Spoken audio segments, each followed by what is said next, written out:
Welcome, everyone, to the Resilient Minds podcast. I'm excited and grateful to welcome back, to another conversation, but officially, first time on the podcast, Michael Warszawski. Welcome to the show, my brother. Thank you. I think you're the only one who pronounces my name correctly.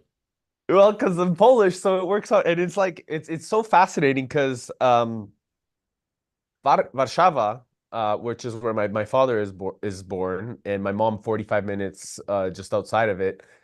It's a perfect name, Warszawski. So it's like, Warszawski, it's amazing. So it's Yes, interesting the synchronicities.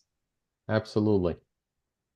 So for those who don't know you, is it okay if I just quickly introduce you, just to highlight a little bit about your background? Please do. Amazing. So Michael is founder and chief executive officer of CWM Partners. He served as a partner of a $3.5 billion multifamily office and as a COO or CEO, my apologies, of a $10 billion private bank. Now, these are, although high numbers, I really think there's a lot more depth to the man, and you'll discover that really over the course of our hour together. He's been founder of the Citibank Family Office. He's established direct investment advisory and asset management and trust businesses in US, UK, Ireland, Jersey, Luxembourg, earned degrees from MIT and Columbia University, CFA chart holder, and we can talk about all the amazing things with terms of governance, with regards to the chair on the Manhattan Gold chapter at the YPO, Tiger 21 group chair, and a board member of WISE, which this actually really excites me the most, to be honest, which educates high school students and victims of domestic abuse in financial literacy. Yes. This is beautiful, my brother, and I just want to thank you again for the devotion of your internal world and the ability to really come together to show up like this in the external world. I just really want to acknowledge that because I know the development that it takes to create that. So thank you for being here. I'm really grateful. Thank you for the opportunity, Eric. It's great to be with you and with your special community. So, I always ask the first question is like our experience. It comes to or our why, our big purpose. It comes from our experience. It comes from something that deep down inside of ourselves, has been is burning desire and passion. And most people they learn to kind of forget about that or push that to the side. And then there's a lot of the greats that choose to follow that inner wisdom, that inner desire, that inner knowing, like yourself, that choose to kind of really step into it and move forward with passion and devotion. So but there is a unique time or opportunity in our life where that there's a breaking point that we discover that. And I'm curious, when was that and what started you on this path, this journey of really wanting to kind of serve at a greater level and focus on where you have been headed over the last decades? Thank you, Eric. It's a question that developed over time. I'm not one of those people who always knew what they wanted to do and what my career would be. But I did have open eyes and open ears, and I'm a lifelong learner, and I enjoy the learning process, and I enjoy meeting people and hearing their stories. And think of myself, if I have one skill, it's that I'm a good listener. So it's unusual for me to do a podcast because I'm usually listening and not speaking. Uh, but really, my focus is my health, my family, my friends, and trying to leave the world a little bit better than I found it. In the old Jewish wisdom, it's called Tikkun Olam, heal the world. What can I learn, and how can I turn that learning into something that's valuable for my clients and for my community and for my family through action and through making better decisions? and through listening to each other better. Where did this come from, brother? Why this curiosity? I think it's a lifelong journey, Eric, and my journey, I would say, has been one from IQ to EQ. If you want to trace the path, I was always very analytical. I enjoyed math, I enjoyed science, I enjoyed computers, and I was more of an introvert in high school, let's say. And I had a great experience the last couple of years in high school and college. I always had a very supportive and loving family behind me, and I think that's a big part of it. They encouraged me to stand on my own feet, and at the same time told me they would always be behind them. So I always felt wind in my sails, and I could explore. I could explore new relationships and new topics. And I think the journey towards EQ, from IQ to EQ, towards more emotional intelligence, happens naturally if you're open to it, because you wind up taking more senior management positions. You wind up hiring people, trying to evaluate who's a good hire. Letting people go when the company is not the right fit for them. You wind up marrying and raising a family and being involved in your family and in your community and in your charity and making that emotional intelligence part of your learning journey and part of something that's becoming more explicit. So I think it's Hmm. been gradual. I don't think there's been a magical moment. This is a beautiful way to really tap into, from what I'm hearing, is what happens like as youth in the household will also then illuminate how our society is really highlighted. Yes. And I hear, because I agree, I really feel, my because of my parents, I've been able to really move forward fast, their support, and it gives us a lot more strength. And so as you've developed your social, your human capital, your intellectual capital, your spiritual capital, and ultimately your financial capital, these 5 Ds or these 5 virtues of capital that is spoken by Jay Hughes, by this amazing book you suggested to me. Uh, I am curious, what was it like when because this IQ, EQ, this intellectual, which is often told us in society that that's the most important thing, right? When it comes to really bringing that intelligence to everything that we do. Over the course of my experience as well, it's been about like this listening, like you're suggesting. And so was it something that was coming from society that encouraged you to really strengthen in those virtues of family and moving forward to be able to hold an energy that others can feel safe around you and to be able to actually feel heard, to feel seen, to feel like they can express to you? And what did you notice in the abilities for people to really grow around you as a result of this listening? So I'll share with you two experiences that I think Please. really reinforced my journey towards being a better listener. The first is music. So Mm. I've been a musician and a choral singer since high school.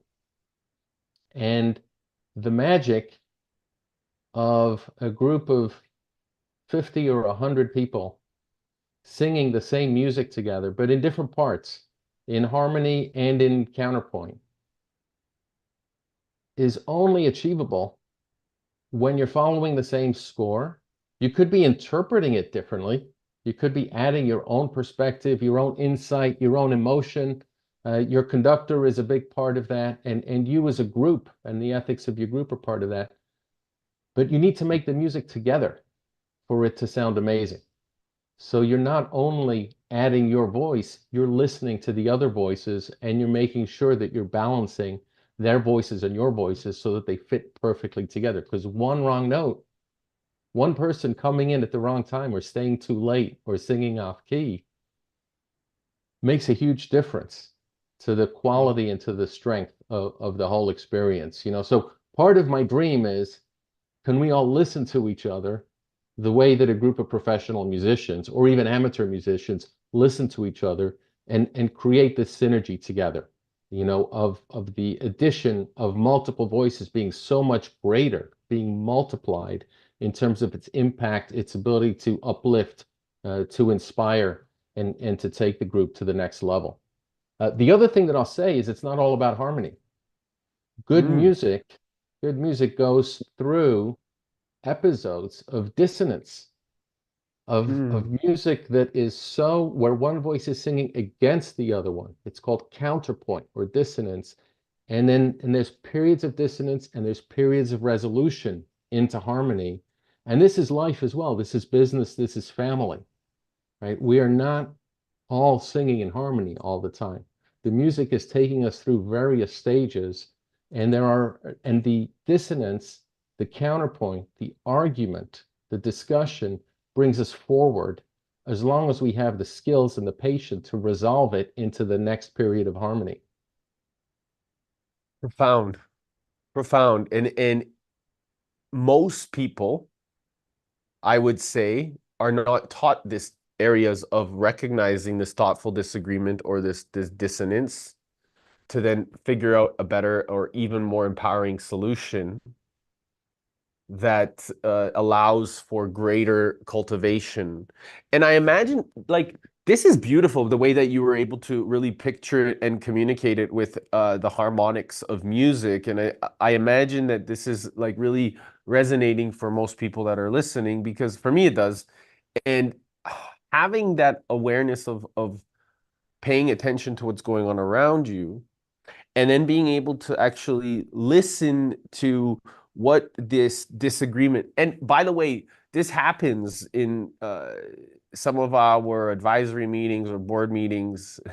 And I imagine that you as a chair have to um, utilize this conductor ability to be able to really cultivate this dissonance, this thoughtful disagreement, to create that closer um, resonance for future opportunities and future music.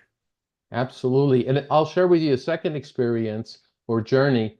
When I was in Switzerland as a CEO of a bank there, I joined the Young Presidents Organization, which is a peer group designed for leaders who are too young to know what they're doing. We are all either CEOs or chairs or presidents of complex organizations managing at least 100 people. So there's some level of complexity, and we're honestly and transparently too young to know what we're doing and how to balance the needs of our businesses, our clients, our shareholders, our families, and our own needs, and even to be self-aware of what our own needs are. Wow. And there's a process that we're taught to hold forum meetings with 8 to 12 members who are the same members, and it's a monthly 4-hour structured meeting. And we are taught best practices on how to listen to each other and even to listen to our own voice, right? We'll bring an update to the group and say, what energized me this month? What depleted my energy this past 30 days? What am I looking forward to with some fear or with some joy? And even this process of introspection and soul searching is not something we're used to. A lot of highly accomplished people tend to suppress anything that's on their mind and that's disturbing them, and even their joy. They don't want to appear to be showing off. And at the same time, they don't want to necessarily take their burdens and put them on the shoulders of their friends and their family, the members that can help them the most. So we learn both to do the introspection, to Wow. share, but more importantly, because we're a group of 10 people, we're spending most of the time in that meeting listening carefully to each other and seeing where can I learn something from this other person, and where can I help the person by sharing an experience that I've had, and what I considered at the time when I was in their situation. What decision did I make, and what was the impact on me? to help them, to offer them that gift of a shared experience to see how we can help them with their next step. And I realized during those meetings that those were really special meetings because it's very unusual that you come to a meeting where the other people in the room are coming to listen. Mm. Most of the time, people come to meetings to speak, and they're not spending time listening to each other, even when they're quiet. They're preparing their answer of what they're going to say next. They're not listening. And it's natural, it's human. I'm not blaming, I'm not complaining. It's just the normal process of what happens. So being a chair in Tiger 21, and I still remain a moderator of a YPO forum, gives me an opportunity to say, look, this meeting's going to be different. This meeting is much less about speaking. There's some speaking, and much more about listening. And we have some tools that we offer for listening. We'll take a notepad and we'll take a pen. And if we have an idea of something we want to say, we won't keep it in our head. We'll write it down so that our mind is now available to fully listen to what you, Eric, are saying. Some of your listeners, and you might know the Columbia professor, Simon Sinek, and he has a nice little clip in one of his videos about listening. He said, look, we have talk shows, we don't have listen shows. We have peace talks, we don't have peace listens.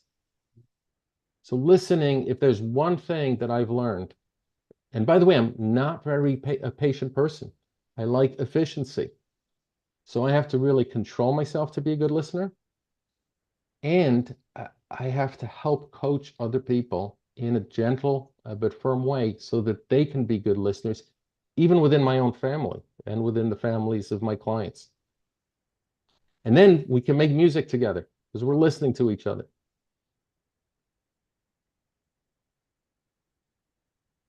Wow. I find what you're sharing right now such a beautiful way of actually what's currently happening. You know, like we're going into some pretty major changes on a global scale. And I find that we can listen more to each other, where in the past, like you said, Simon Sinek and many others have said that, you know, there's always just about sharing one person's opinion or a couple people's opinion based off of limits versus getting this curiosity. And the other day, I was sharing with someone that innocence is like a key component of this curiosity, of being willing to not just hold an energy of space, but also to hold that space of innocence and grace so that as a result, people feel even more safe to come forward to mirror that. And I imagine, you know, I'd love for you to share how at Tiger 21 or because I imagine at YPO, you know, these youthful members or individuals that are learning are Yeah. showing up with that type of innocence, right? And that type of uncertainty and looking for certainty. And is that very similar in terms of Tiger 21? Or do they need to kind of get molded or broken down into allowing that space of innocence to come through before they kind of get into the depths of themselves? So what I'm asking is, do they need to do that inner kind of curiosity first to feel safe, to feel like they can express themselves, to feel certain that their voice matters? Or do they already come in because of their experience like that?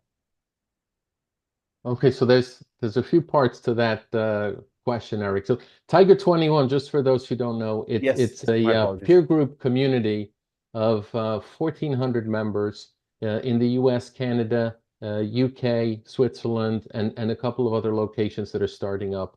And our goal is to be in 60 communities around the world where our members, who are typically entrepreneurs, who have either exited one or more businesses or they've reached a point in their professional trajectory where they're moving from this laser focus of dedicating all of their time to building their business to opening up more to the other possibilities and challenges. You know, once the business is in a place where they're comfortable that it's sustainable in the way that they want it to be. Now they're looking at the rainbow of possibilities, right? You imagine this laser light hitting a prism, right? And that's the inflection point. We say, okay, now I'm ready to engage with the world in a different way. And what do I want that different way to be? What does 2.0 look like for me, or 3.0 or 4.0, wherever they are in their entrepreneurial journey? And where is the community of people that are asking themselves that same question and that can connect with me? There's a lot of people that want to connect with them and sell them products, financial Mhm. products and services and legal products and insurance products and things like that. They don't want that. They want a peer group, people who are in a similar situation like them, that they could discuss these great opportunities and these great challenges in front of them. How do I raise a family, from a position of wealth? I didn't grow up that way. What are the questions that I can ask? And listening and being vulnerable and listening to other people and being willing to dig down and share is a big part of that. And just as a small example, a member will be preparing, they consider this group, it's a monthly structured meeting, in some ways similar, in some ways different to a YPO forum meeting. And a member will once a year have an opportunity to present their questions to their personal board of directors in a very structured way, and they'll be coached by me as their chair.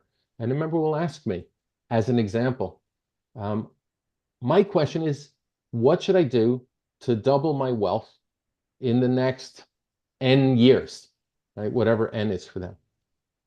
And if I'm a good listener, I'm not going to answer. I'm going to ask a good question, an open-ended question. For example, Eric, what's your definition of wealth? Mm. And you just gave me Jay Hughes's definition, which is a beautiful definition, but I won't give them that definition. Let's see what they say, right? Jay Hughes's definition thinks about human capital. Are the human beings in my family thriving? Intellectual capital.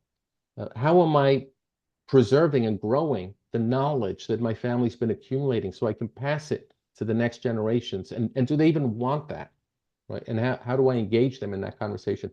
The social capital, spiritual capital, et cetera. One of the members said to me very simply, his own definition was health first. How do I take care of my health so that the next N years can be the best years that they can be? How do I take care of my family? That's the next priority. And then financial capital. It usually comes somewhere in the last place when families really think about what does wealth mean for them.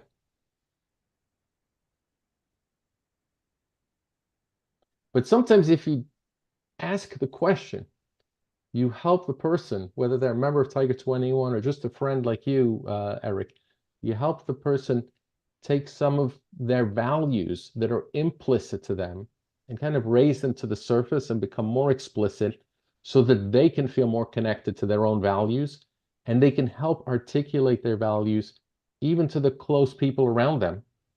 And what you'll find in a family, is if I have 5 or 10 values that are very important for me and that help guide my life and my decisions, some of them will overlap with my family members, but some of them will be different. And how do we use those overlaps to strengthen the family, but also recognize, that a spouse or a sibling or a child may have some of their own values that are not identical to mine, and how can I support them and help them to thrive in that context?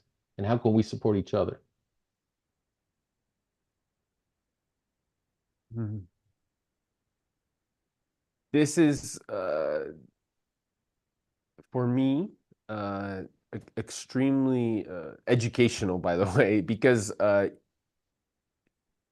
the more that I'm discovering experiences with new partners and new uh, ways of operating, and that where the stakes are getting higher and meaning a lot more responsible, right? Even more Yes. responsible. It allows me from internally feeling that responsibility to now recognizing it in my current experience of life. And so it really requires what I'm feeling, uh, a layer of uh, knowing that I don't know Mm-hmm. and allowing the friends and partners and family to know that I don't know, to share where I feel really comfortable and strong, and also knowing that I'm doing my best with that level of expertise, giving that space of openness so that I'm ready to receive. Yes. And it's very important, you know, to kind of demonstrate some vulnerability in order to grow, and also in order to encourage the people around you to grow. Because Yeah. if someone admires you, Eric, and you're a very admirable, accomplished person, but at the same time they understand that you've made your mistakes and you've fallen down and you've picked yourself up, and you've shown some grit and some resilience, they are more likely to succeed on their path, right? Because the path to success is full of stumbling and tripping and falling and picking ourselves up. So I think we need to share not only our successes, but also our challenges, our mistakes, and some very practical things. You know, we've made, at the end of it all, the financial capital of the family supports the other types of capital. We've made investment mistakes. We've made tax mistakes. We've made planning mistakes from a legal perspective.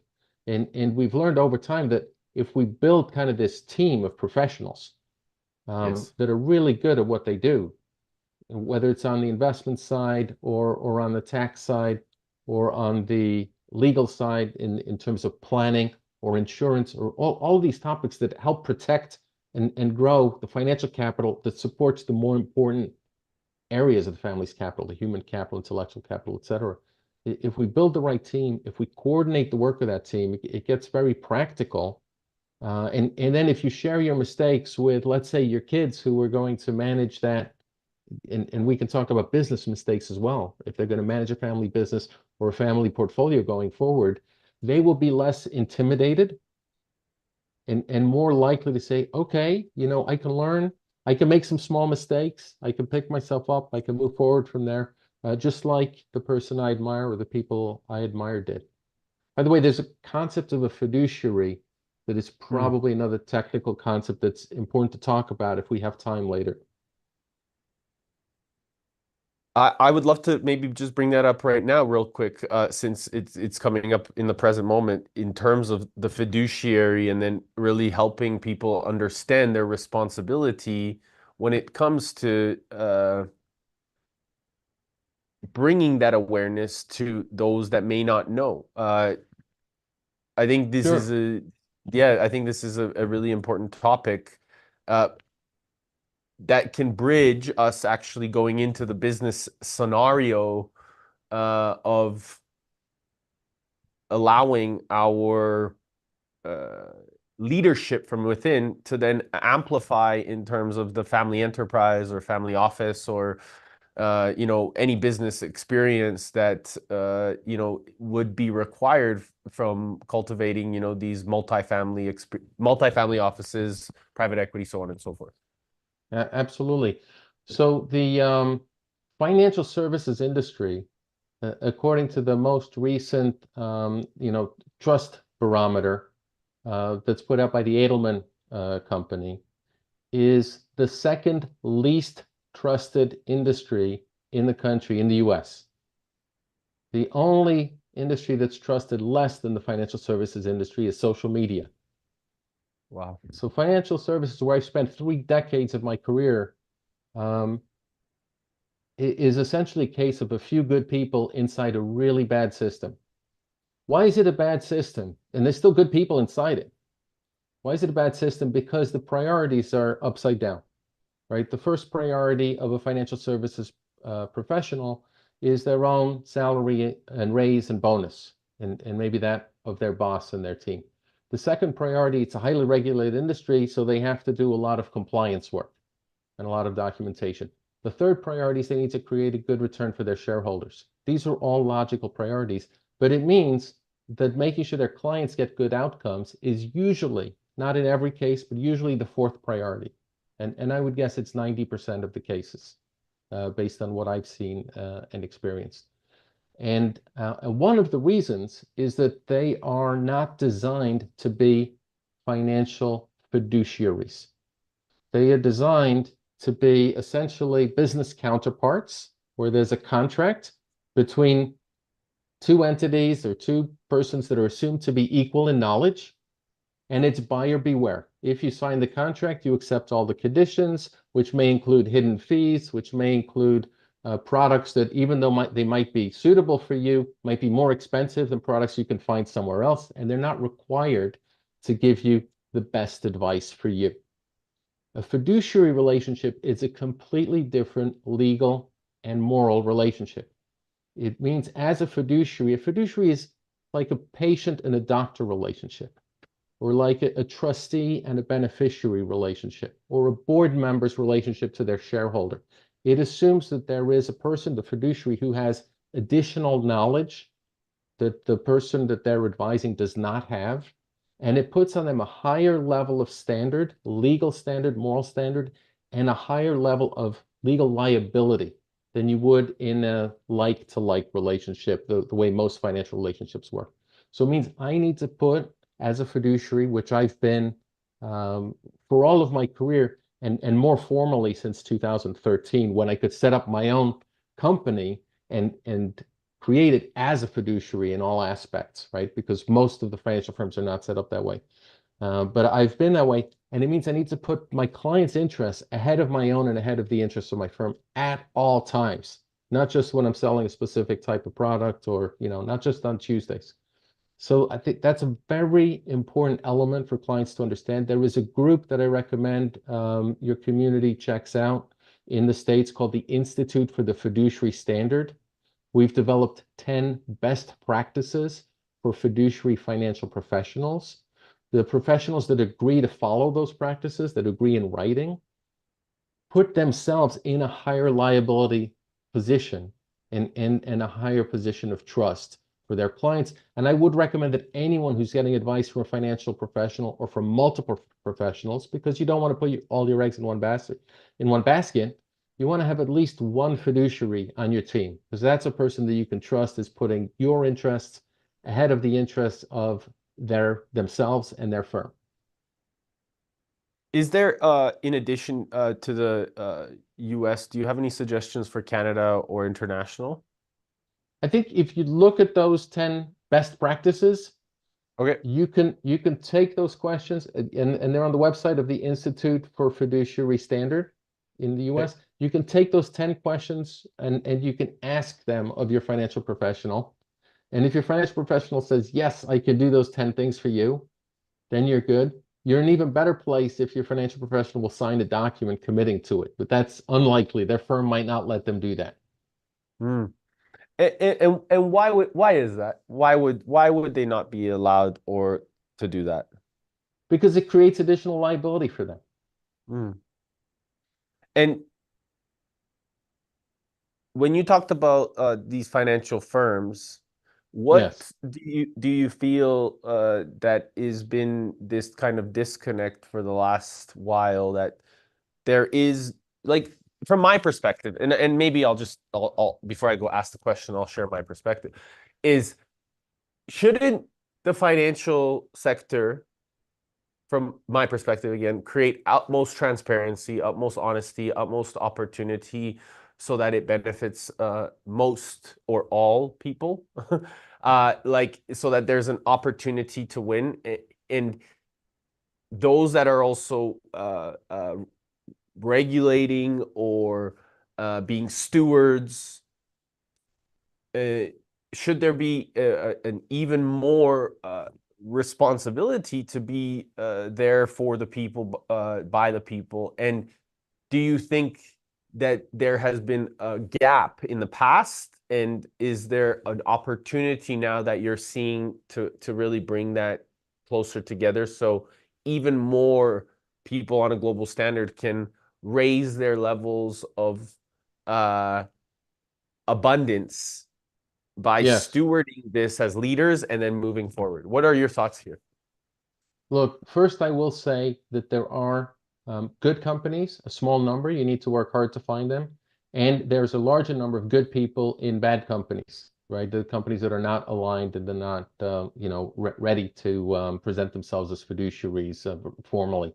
But there is a long history of being aware of the problem. So in the late 30s, there were a large number of financial professionals that would position themselves towards their clients as financial advisors, when in fact what they were doing was distributing financial securities and being paid by the companies that were issuing the securities. So they were getting paid from both sides. And while they were saying that they were advisors, they were really distributors of securities. And that was their main source of income, and that was their main line of business. And the SEC noticed this, the Securities and Exchange Commission in the US, and Congress created the 1940 Investment Advisors Act. And effectively, it said, if you want to position yourself as an investment advisor and use the word advisor in your title, you need to take on a fiduciary level of commitment, responsibility, and liability. Now, guess how many times that title has been, the misuse of that title has been prosecuted by the SEC in the last 84 years? Thousands. Zero. Oh, There has been a lot of misuse, a lot of financial professionals who position themselves as advisors when they are not fiduciaries, and the SEC has never gone after them. What the SEC is doing instead, because it's more convenient for them, is they are relying on disclosure and say, if you have a conflict of interest, you need to disclose it. And then if you disclose it, it's okay. This is not what the act requires, but this is their interpretation of how they want to enforce this act. They say, okay, create papers that you can send to your prospects and your clients that disclose all of your conflicts of interest, and then you're good to go. And the clients receive, documents that are 20 to 70 pages long that disclose all the risks and all the conflicts of interest. And now that you're back to this situation where, you have an expert party dealing with someone that they think is fully informed because they've given them 70 pages of legal documents, but they have not accepted the fiduciary responsibility, and they've even positioned themselves as advisors without being fiduciaries, and the SEC has essentially turned a blind eye to it. So we're aware of the problem. There's legislation in place to stop the problem since 1940. It's never been correctly enforced, I'm sorry to tell you. Please don't apologize. It's, although pretty alarming, we can do better. I do believe Yes. that. I do believe that. I do believe we can step into an even more responsible role as a greater team to focus on what we can do to bring these levels of alignment and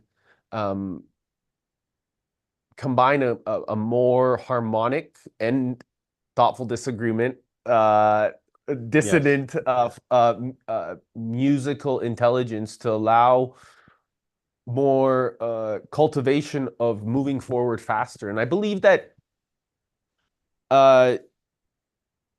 the experience of all of this is what gives us the ability to actually stand on the shoulders of those that thought they may have been doing right, and like you said, have been positioned in misaligned companies. But then now, the more that we know, it's like, what do we choose to do with it? What do we Right. choose to apply as a team, and how do we actually cultivate those leaders and leadership so that we can move forward faster alongside each other? And I believe that that's obviously what you're doing, as a community with Tiger 21 and YPO, so that there is a more aligned approach towards a shared mission in some way, shape, or form. So I imagine that there is an ethos that you follow within yourself by being this way. And so tell us a little bit about how you're integrating that ethos within CWB Partners, and what it is that, as a fiduciary yourself, and really creating this outstanding level of alignment for yourself and others, and also then coaching others, what is it that gets you up every single day wanting to do better and do more and do even more in this industry, that gets you really passionately focused on this? Well, thank you. Thank you for asking. Look, I'm very grateful to be where I am today.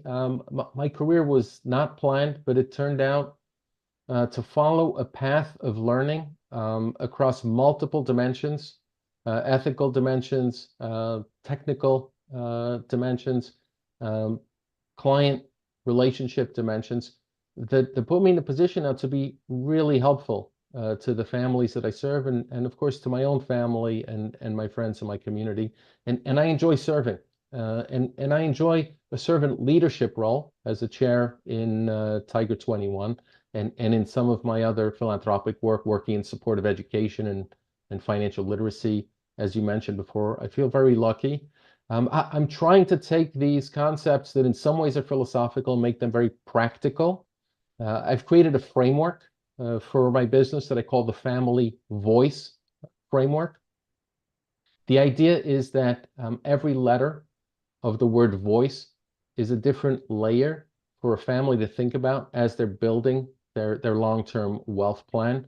And the idea is that each family has a unique voice, and even each member of the family has a unique voice. And how do we listen to these voices and make progress together, move forward towards common goals together and towards distinct goals of each family member. And just to give you the highlight of how this all comes together, each letter of voice, V is vision and values, right? What is your vision? And have you done the introspection to say, where do you want to go? What are your values? And have you listened to the vision and values of the other people that you're working with, whether it's in your business, in your family, in your community? And have you kind of made that a formal part, an explicit part of your process? Because the vision and values are the North Star. They will drive all of your other decisions about who to hire, who to fire, which way to go, whether it's financially or non-financially. So V is vision and values. O is organization. Organization has two aspects to it. There's legal regulatory structures and entities that can be created to manage a business or family's assets in an optimal way. And then there's the organization of the team. Who's on the team? And what are their roles and responsibilities? And what's the communication? What's the update process? And what's the governance and decision-making process? So that's the O layer. I is investments and impact. And there's many layers below that, sub-layers below that, as you can imagine. C is controls. What are we putting in place to give ourselves a confidence that the assets are where they're supposed to be and are doing what they're supposed to be doing to support the larger goals of the family? And E is education and engagement. And it really should be first. It's what we're doing on the podcast today. But we wouldn't have such a nice acronym if we put education and engagement first. So we saved the best for last. I love it. And I imagine that's what creates that circular economy anyways, that circular impact, right? Is because Yes. as a result of going through all the vision, the organization, the investments, the controls, you then can give back because you can then, as a result, pay it forward to the next generation. And that's what you're doing right now. You're sharing your wisdom with the next generation, well, myself and Yes. others. And so this is a beautiful application that you've integrated in real time that I'm grateful for because there's a lot of people, and I'll tell you from my own map of the world is uh, I was a lot. I was very unaware about a lot of things when it came to fiduciary wealth, finance. Going to university for accounting and finance, and still playing a game that was really, from my perspective, with hindsight, um, very limited. I felt limited. I felt Hmm. like I wasn't here to play and a bigger game because I was constantly projected limitations. And, that comes from some form of also uh, family trauma and experiences from, traveling from Poland during that time and, the way that things had been happening over the course of the generations. So I realized over the course of that time that, I needed to take more responsibility in some way. So I kept asking myself, what can I do better? And, Yes. I didn't know what I didn't know, what I wanted to ask. Like you, I was, very curious, or I am, not iOS, but uh, very curious of wanting to do better consistently and seeing where I'm willing to take responsibility, or I'm choosing to. And and I believe that this literacy, this financial literacy of what really cultivates trauma in the families is for youth like myself, uh is so meaningful, because you can hear it, in the family, or we're not paying attention sometimes to what we're saying as adults, and there's children in the room, but they hear everything. Yes.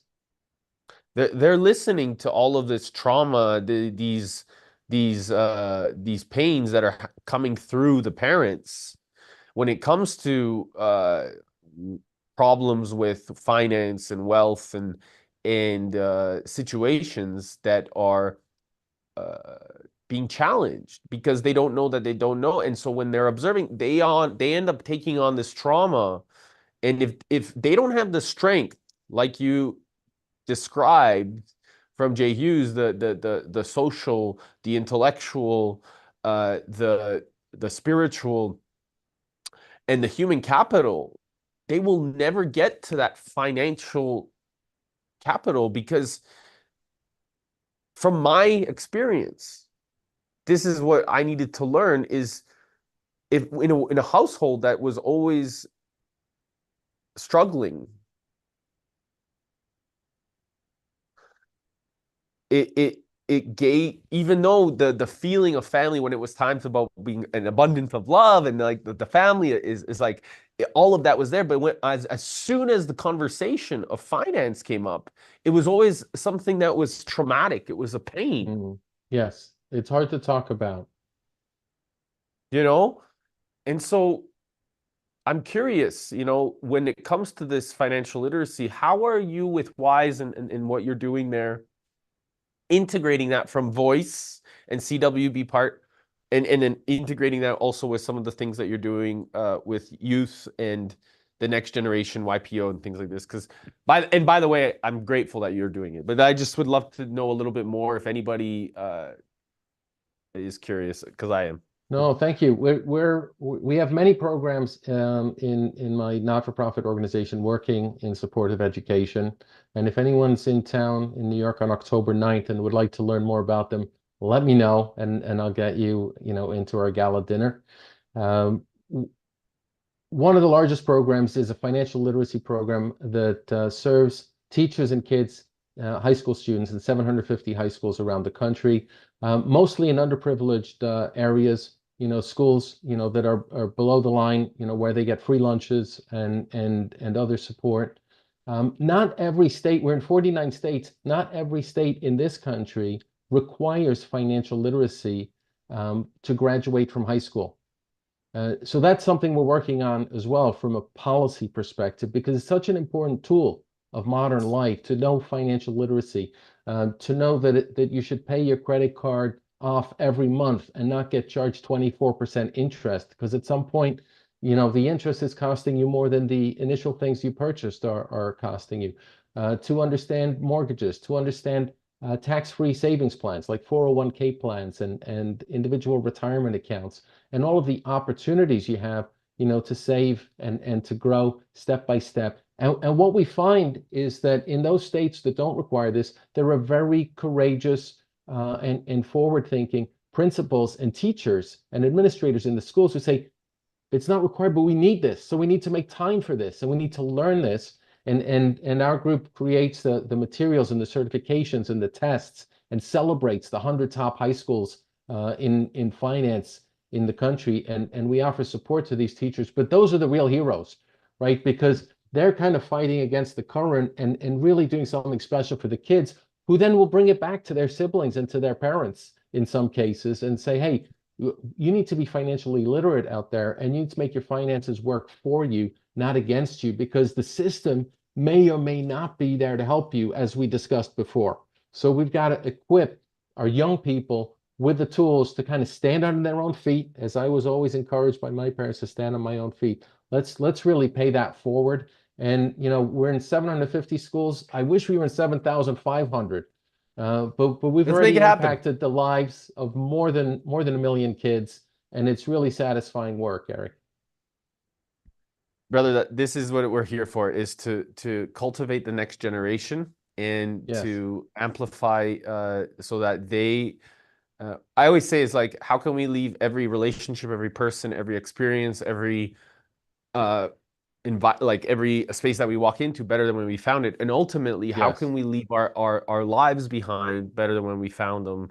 How can we leave our home behind, which is our planet, better than when we found them, so that our next generations can thrive with persistence, grace, and glory, versus these limitations that have been perceived by the predecessors? And so I believe that we're here to cultivate and create a parallel, even better system. I have one last question, because I know we got to go. Uh, well, I have two. Um, First of all, where's the best way that, if anybody wants to get a hold of you, what's the best way to connect with you, reach out to you, ask for help, ask for guidance, ask for support, ask for ways that they can work together? Sure, just check out the website, www.cwm-partners.com, and there's an info box there, and it'll get right to me. Love it. Amazing. And I'll post that in the show notes. Sure. So I've actually, yeah. So what do you think of, what's your feeling on Bitcoin? It's an experiment, I love and it. it's a brilliant experiment.